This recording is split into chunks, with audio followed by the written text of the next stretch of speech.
the 60s, that's when, you know, the so-called Black Revolution was going on, you know, and everything. So we were real militant in that way, and that was coming out in our music also, you know.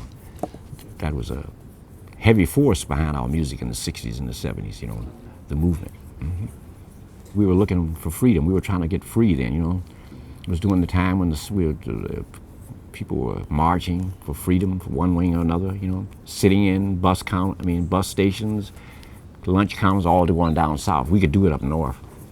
Still, some of us were going down there, but still there were things happening up in the north that we felt the pressure of being black, you know, and we felt that we weren't free to do a lot of things that white people were free to do, and we wanted that freedom. So that, I think, and everything that went down before that was something that we didn't want to be involved in, because that had something to do with when we have the slave mentality. So we were trying to rid ourselves of the slave mentality. So to do that, we became free. We started playing free music.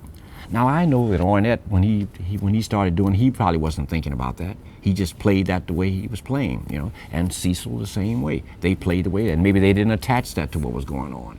But I think that because they were the kind of original innovators in a way, especially Ornette, he was the one that became famous for it. For the younger guys, the ones that came after, not necessarily that much younger, but the guys that came as a result of Ornette and Cecil, that's what they were thinking about, you know, freedom.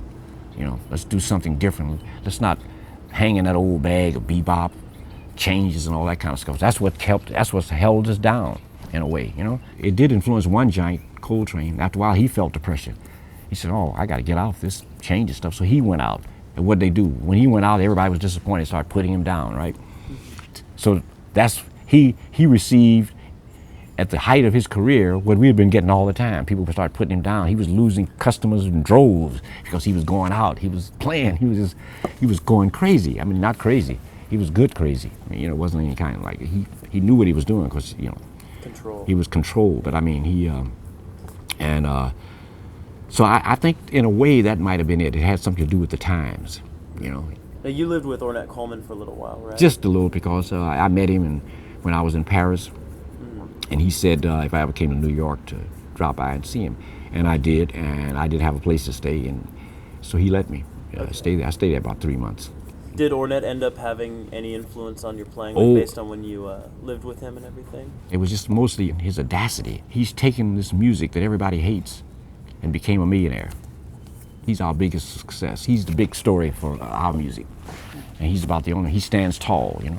I mean, he did it.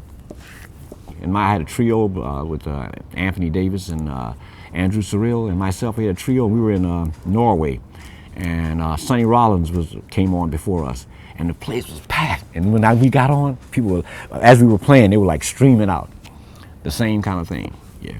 Was there ever a point where you actually felt discouraged to the extent that? Nah.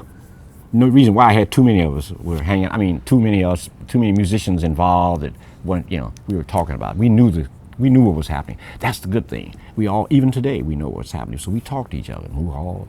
Henry Henry won the Guggenheim lately. That's great for him. Oh. Yeah, Henry did. But I mean, guys like Henry's, I mean, you know, great musician, right? He's struggling. He's struggling. He shouldn't be out here struggling like he is. Who all? Everybody's struggling. I mean, not struggling. I mean, they're not starving, but they're struggling. Just like I am. I'm not starving, but I'm struggling, you know.